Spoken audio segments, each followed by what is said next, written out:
చాలా బాగున్నాయి బోండాలు. మైసూర్ బోండాలు అయితే సూపర్గా ఉన్నాయి. పల్లి కొబ్బరి చట్నీ పెట్టుకుంటే ఇంకా చాలా బాగున్నాయి కాంబినేషన్. ఈ బోండాలు ఎలా రెడీ చేయాలో చూపెడతాను. వీడియోలోకి రండి చూద్దాం. కానీ హాయ్ ఫ్రెండ్స్ అందరికీ, వాళ్ళ మన వీడియో వచ్చేసి అయితే బోండా, మైసూర్ బోండా హోటల్లో ఎలా ఉంటాయి టేస్టీగా బోండాలు అలా ఎలా చేసుకోవాలన్నది నేను చూపెడతాను ఇప్పుడు మన వీడియోలోకి అయితే రండి చూద్దాం. కానీ ఫస్ట్ అయితే ఇలా వాటర్ పోసుకోవాలి. వాటర్ అందాల పోసుకోవాలి. మనం ఇంత అంత అని కొలత అయితే ఏమీ లేదు. మైదా పిండి వచ్చేసి అయితే మైదా పిండి ఫస్ట్ వాటర్ పోసుకొని జీలకర్ర వేసుకొని పెరుగు ఎంత ఎక్కువ వేసుకుంటే అంత పుల్లగా మంచిగా వస్తాయి బోండాలు. అయితే నేనైతే మామూలుగా వేస్తున్నాను. లైట్గా కొంచెం అయితే వంట సోడా ఇలా వేసుకున్న తర్వాత ఇలా కలుపుకోవాలి. ఏం లేదు, ఒక నీళ్ళు, పెరుగు, జీలకర్ర, వంట సోడా అంతే. ఇలా పెరుగు అయితే ఉండలు లేకుండానైతే ఇలా కలుపుకోవాలి. కలుపుకున్న తర్వాత మైదా పిండి చూడండి, మైదా పిండితోనైతే చాలా బాగా వస్తాయి. ఇది మనం ఎప్పుడు కలుపుకోవాలంటే నైట్ కలిపి పెట్టుకోవాలి. మనం పొద్దున చేసుకోవాలనుకుంటే నైటే కలుపుకోవాలి. చూడండి ఇలా ప్యూర్ మైదా పిండి ఇది ఇట్లా గట్టిగా అయ్యేంత వరకు అయితే కలుపుకోవాలి. మనం పొద్దున వేస్తాం అనుకుంటే మాత్రం సాయంత్రం అయితే ఇలా కలిపి పెట్టుకోవాలి. మనం సాయంత్రం చేసుకుంటే పొద్దున కలిపి పెట్టుకోవాలి. నేను పొద్దున చేస్తా కాబట్టి ఇప్పుడు నైటే కలిపి పెట్టుకుంటున్నా. ఇలా చేస్తే చాలా బాగా వస్తాయి బోండా అనేది. చూడండి ఇలా అయితే కలుపుకోవాలి. వాటర్ అస్సలే లేకుండా అయితే ఇలా కలుపుకున్న తర్వాత దీన్ని ఏం చేయాలంటే ఇలా కొట్టుకోవాలి. చూడండి ఒకసారి కరెక్ట్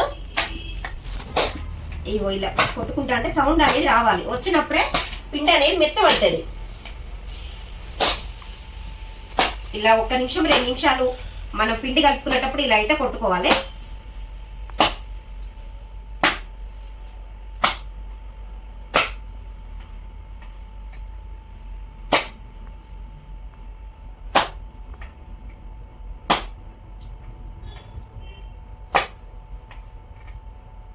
ఇగో ఇలా అయితే కొట్టుకొని ఇది ఇప్పుడు ఉప్పు కలపలే నేను. ఉప్పు కలిపితే పులిసిపోతుంది అన్నట్టు ఎక్కువ, అందుకనే పొద్దున కలుపుకుందాము. ఇది ఇలా కొట్టుకొని అయితే పక్కకు పెట్టుకోవాలి. ఇలా చూడండి, మళ్ళీ పొద్దున చూపెడతాను ఎలా ఉంటుందన్నది.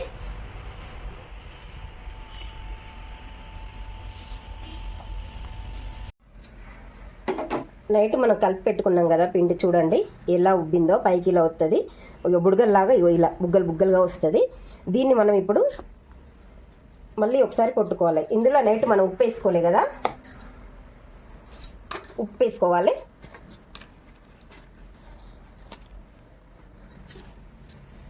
ఇలా మనకు సరిపోయేంత ఉప్పు అయితే వేసుకోవాలి. నైట్ వేస్తే ఏమవుతుందంటే అది పులిసిపోతుంది, ఎక్కువ పుల్లగా అయిపోతుంది.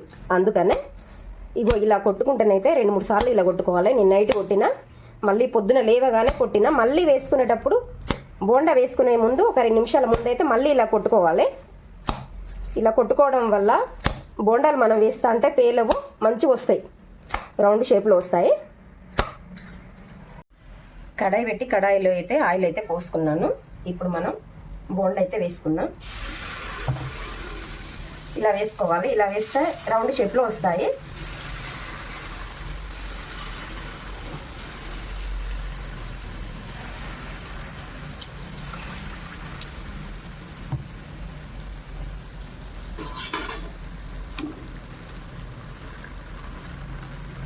చూడండి వీటికి ఏమి ఇప్పుడు కొమ్ములు అంటే కొස්සలు వస్తాయి కదా, అలా రాకుండానైతే ఇలా మంచిగా వస్తాయి, రౌండ్ షేప్లో అయితే వస్తాయి. హోటల్ స్టైల్లో వస్తాయి ఇలా చేస్తే.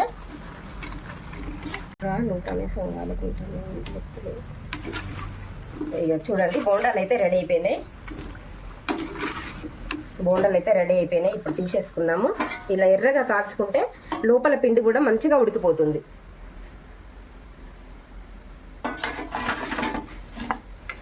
వావ్, అలా ఉన్నాయి, బాగున్నాయా? సూపర్.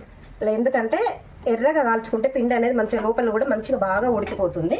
అందుకనే అలా నేను చట్నీకి అయితే పల్లీలును, కొబ్బరి, పచ్చిమిర్చి, పల్లీలు కొబ్బరి పచ్చిమిర్చితో అయితే చట్నీ చేస్తాను. ఇది ఇప్పుడు మనం వేపి పెట్టుకున్నాం కదా, ఇది మిక్సీలో పట్టుకుందాము. పల్లి కొబ్బరి చట్నీ అయితే మిక్సీలో పట్టుకొని పోపుకి అయితే వేసుకున్నాను. ఇలా పల్లీను కొబ్బరితోనైతే చట్నీ చాలా బాగుంటుందండి. అయితే కాల్చాను. చూడండి, వేడి వేడి బోండాలు, మైసూర్ బోండా హోటల్ స్టైల్లో ఎలా చేస్తారో అలా అయితే రెడీ అయిపోయినాయి. చూడండి, ఇలా ఉంటాయి.